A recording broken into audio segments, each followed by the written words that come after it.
Welcome back to Centerline Designs, everyone, and today we got a bunch of beam welding to do. Alright, well, it's been a couple of weeks since we hauled these beams up here, and it's going to be a really nice day, perfect for working outside. The sun's out, birds are chirping. I miss that so much during the winter. We can have the doors open on the shop. The winters are long and cold. But after a couple of weeks coming in and out of the driveway, I noticed I really hit level on these beams crib to crib pretty good. Better than I even expected to. We're gonna shim the ends as needed and jack them up to make sure there's no crowns in this either way, kind of. And we gotta cut this beam down into two, put one piece onto the extra long one, the 30-footer. We're gonna shoot for about 41 feet on these or so. I don't know exactly how much beam I have, but the house is 40 feet long, so 41-foot beams should be good enough. Maybe 42 if we can. So today we got some cutting, welding, beam prep. Wife might even get out here on the air grinder and knock off some of the old welds and plates and things like that. We got a bunch of extra things welded on. These came out of a mall that got torn down about 10 years ago. I think I bought these. So I've been planning this lift for quite a while. So to finally get these things welded together is a big step forward. But it's going to be quite a bit of work, a little bit of monotonous, but we'll bring you in. We'll try and make it entertaining. So once we weld about 11 feet on to the 30-footer, we'll have to go down, get another beam, and do the same thing. And we're going to stagger the joints at either end, and probably mention that, and then laminate them all together. So it's going to be a double beam. Alrighty, enough talking. Let's get to work. So it's things like this that got to get blasted off. These welds need to get cut out in this plate, because this will be in the way of like a floor joist or cribbing timbers or something. So these are going to come off. These side little gussets can stay. On a beam like this, there's a bunch of extra welds that are just going to catch on things. Looks like that was welded in 1974. Got some initials. And then these were just blasted out with a torch. So we got to come square this up all the way around, put a bit of a bevel, a chamfer on all the pieces, and then split this beam. Too long for my 25-footer. Okay. This isn't going to be the most accurate measuring, but it's going to get us close. As I say, it doesn't need to be perfect. But I had this down as 29 foot 10. Let's take a couple inches to clean this off. So we're going to go 29.8.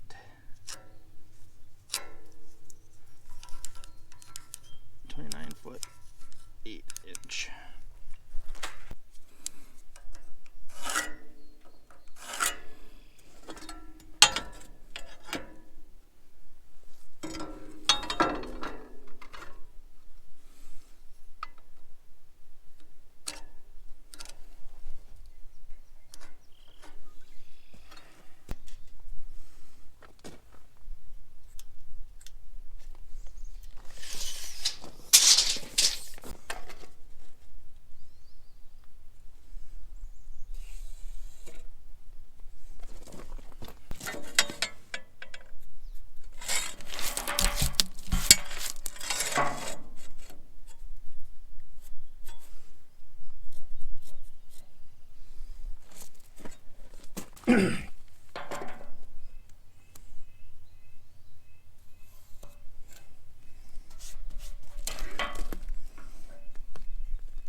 Well, the cut's got a little ugly in the crotch there between the web and the flange, but that's just because it's pretty thick in there, and this is not the biggest plasma cutter in the world, so that's all right. Once we bevel it and weld this thing in, a little bit of wonkiness isn't going to matter much.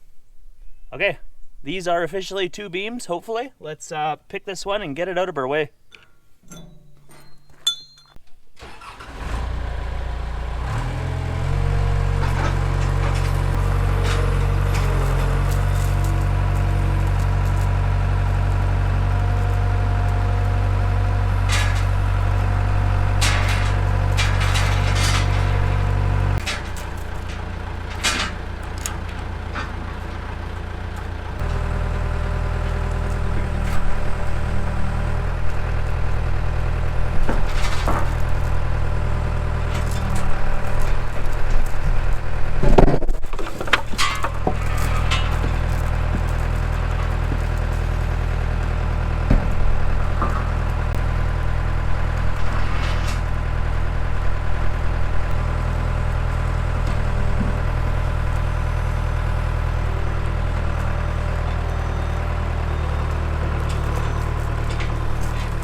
Well, those cuts aren't going to win any awards. They get a pretty nice cut along here, but it gets a little thick in here, and yeah, but it's going to do the job. We'll put a nice chamfer on there.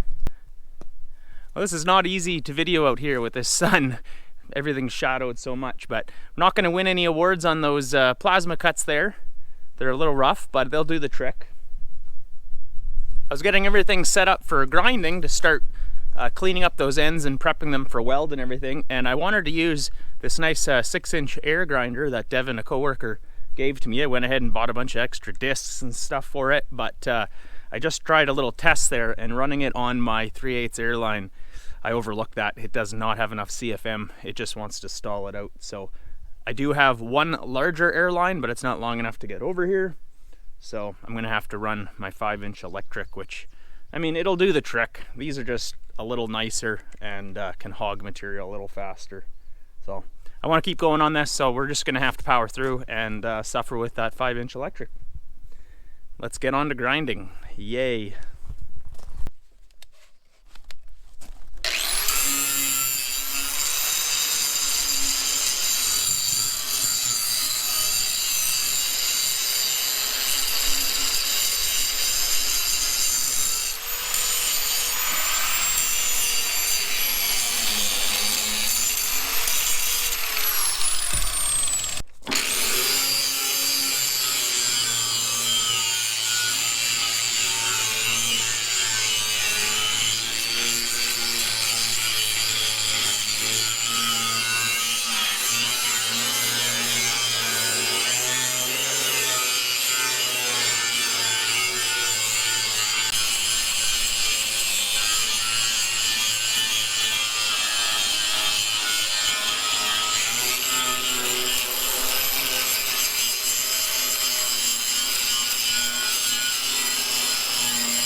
We got one joint, or one side of a joint, completely prepped. Ground everything down, chamfered it all off to about 1/8 of an inch, and when we weld it in, we'll come in on the backside, grind down to fresh weld, make sure there's no inclusions in there, and it should be 100% penetration weld. Most things will probably be 3 passes. I'm not worried about a bit of extra welding, even if there's an extra pass or 2. I don't want these breaking. And then we'll do a little fish plating on the joint, and we just have to do it like 4 more times. Yeah, we're halfway there on one joint that we need to do 4 times, and then weld all these beams together. This is gonna be friggin' weeks of work. Man, I underestimated everything. I'm gonna prep up the other side, but I won't make you have to watch that. I'm just gonna turn the cameras off, save some battery, get this done, and then we should be staging these together. Okay, see you in a bit.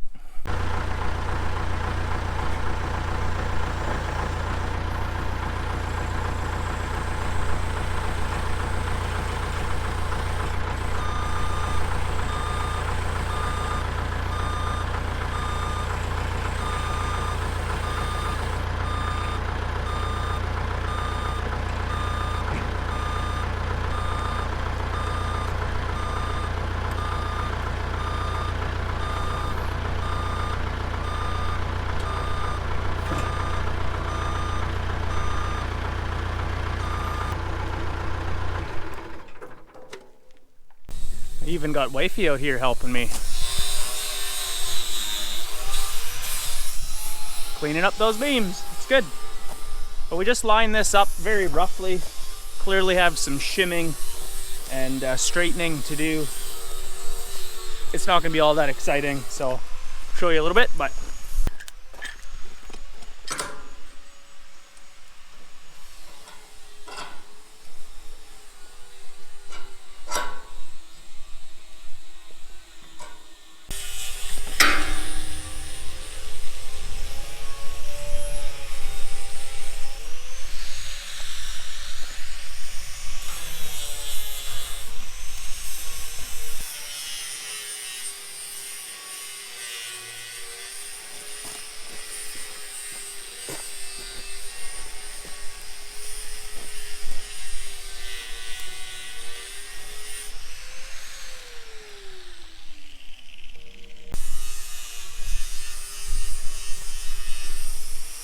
all I need to do now is set the string on either clamp the same distance and make sure the top height is there as well. And we'll be able to take a measure of it, you know, curving this way, but also up and down too, because we can measure off the top of the beam down to the string with a combination square. And I mean, this doesn't need to be like high tolerance. If we're within a 1/16 or an 1/8 of, you know, total deflection, we're fine. These things will flex and account for that. I'm not really concerned, but I is probably even good enough.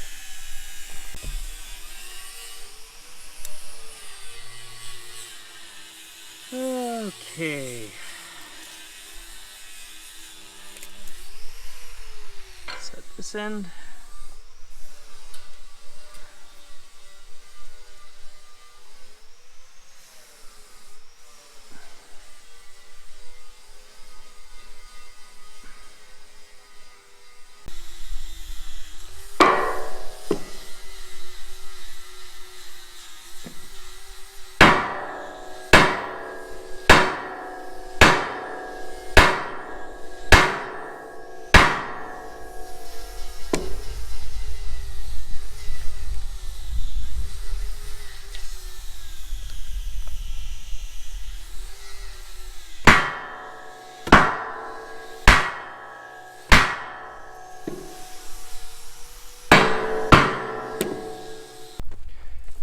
Well, they're not exactly Interpack. Couldn't afford that, but got this pump, hose, 20-ton cylinder, all for about 400 bucks. I know, Chinesium, but sometimes it does the trick.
Well, if there's a running theme, it's that everything takes longer than you think.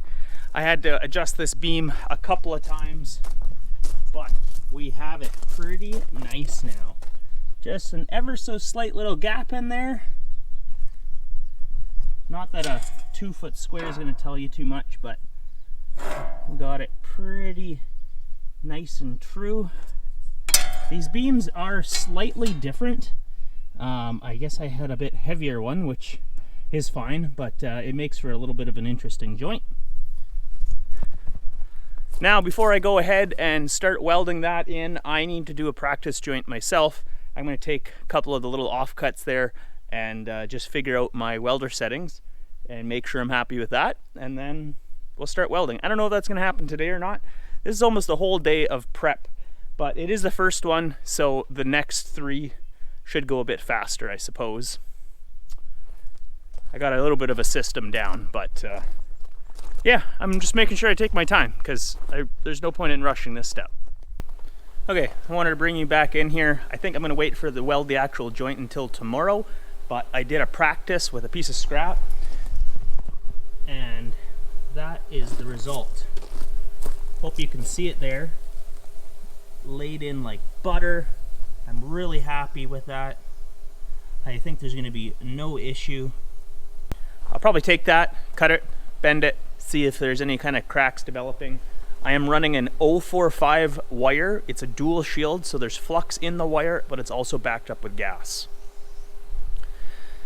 It's a really nice wire for this because we're outside. I did my test outside as well. The wind can blow shielding gas away, and running dual shield, you get a little bit of flux after that will chip off and wire wheel, but it results in a really nice weld. This stuff just lays in so beautifully.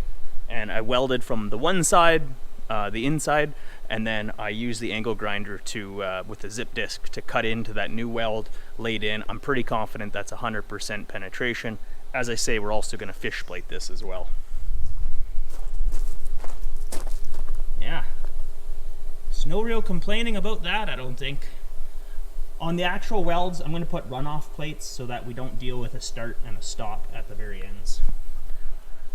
I just didn't bother with this because this was just a test. Okay, well, I think we'll see you tomorrow. Well, good morning, YouTube. Checking with the bunnies. Hey, Buns. Taco wants to say hi. Hey, Taco.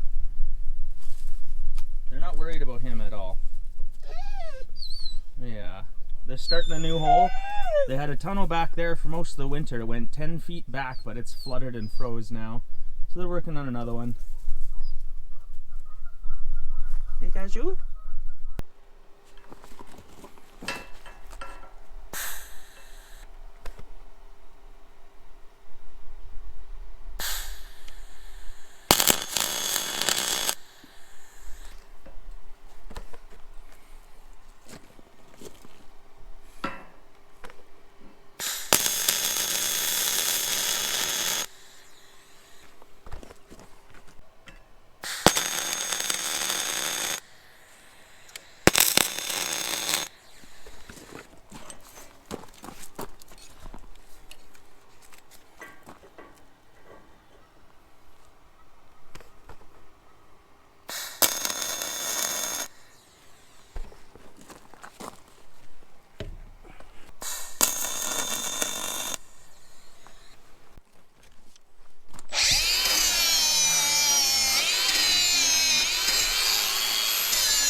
Well, you can see the heat affected zones where I welded there. And there you can even see it burn through a little bit. So what I'll be doing, well, once we roll it again, I'm going to weld this joint now. But once we roll it, I'm going to come in with the zip disc, and I need to cut into where the weld is on the other side. Same with this one, maybe even use a die grinder down in this little crotch down in here and try and expose all the weld from the other side, and then I can weld into that, and then I can be guaranteed it's 100% penetration. So this one, you didn't see a lot come through, so I'm going to open up this V a little bit and then fill it in. I'm no expert at doing this. I'm not a structural welder. I understand the concepts though, and if we can get through to the weld on the other side and ensure that there is penetration all the way through, I'm going to be pretty confident in the outcome of these beams. Needless to say, doubled up 16-inch I-beam and 2 of them, so 4 beams under our house, is extreme overkill. But overkill's the way to do it here. So get some more welding done, and then I'll probably get the second beam done off camera just to speed things up. And after we're done this one and the other one, we'll bring you back in and stitch them all together and make one giant beam. Fingers crossed I'll have that done today. I don't really know. Might even be a tomorrow job. This is several days a beam. But it is what it is, right?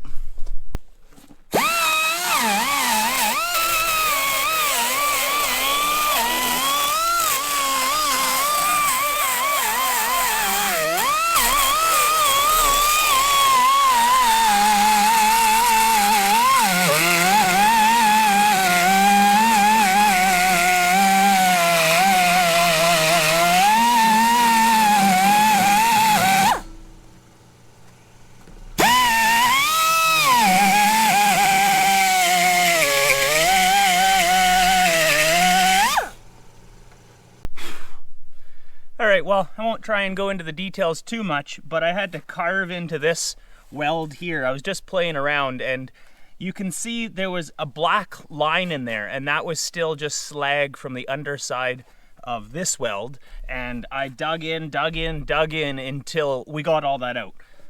So as you can see, we're perfectly nice shiny metal all the way.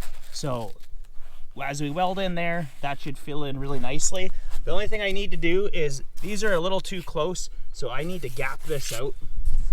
I did leave a little gap between the beams so that when you weld in, it can kind of keyhole and penetrate all the way through, but it must have sucked it together, so there's not quite enough of a gap. So I'm going to take the zip disc, gap this out, and I made some welder adjustments as well to hopefully tighten up the arc and concentrate the heat better. It's a bit of a learning curve for me here. I know what I want to see, and I'm just going to take my time. Biggest thing is to not let myself rush this, as I mentioned.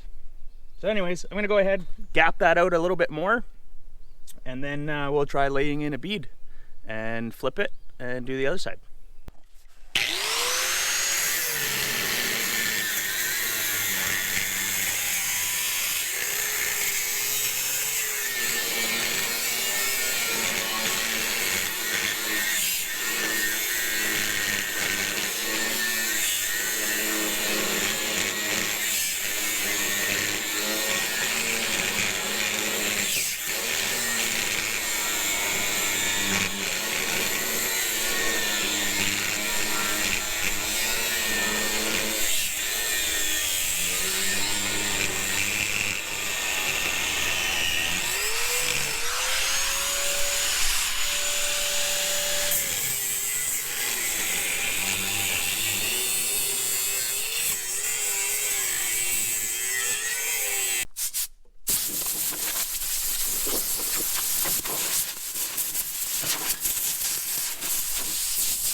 rolled this over. I'm not sure if you can see it, but you can see the weld coming through the back side there, just a little bit. You can see that little slag, just perfect, because that'll clean up and we'll know we'll have a nice consistent weld. I mean, the heat's there. Now I just got to prep this joint.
Well, we had a little bit of porosity in one section, well, two sections of that weld. There was a little bit of a breeze came up, and my gun angle might have been off, and it is a dual shield wire, but it does need that gas backing on it as well. So I just dug that out, filled it in, laid my last bead, and we'll see. I think it should be fine though. Well, we are on the last joint, finally. This one backside, I took my time, I carved it all out. You can't see any dark spots down in there, so I'm pretty much to base metal. Now I had a little fun. I had to go grab some tin. There's a little bit of a south breeze came up when I was doing one of the inside flanges, and boy, yeah, I could tell. The arc started going a little erratic, stopped, sure enough, it looked like Swiss cheese. I had just enough breeze, it was blowing that shielding gas away. Now the shielding gas was a little bit low, so I, tried to block the wind, cranked up the gas, and that solved the problem. But it was definitely obvious. Anyways, I'm gonna get this done and then do the next beam. I don't know, I know this isn't all that entertaining, and it's like 80% me grinding and prepping and like 20% welding. I guess that goes for everything. The prep is what makes it successful. Okay, let's get buzzing this in. Hey bud, how you doing? Hey, you like being a country dog, eh? Good boy, hey? It's a good guard dog. Yeah, good boy.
we've been diligently working away.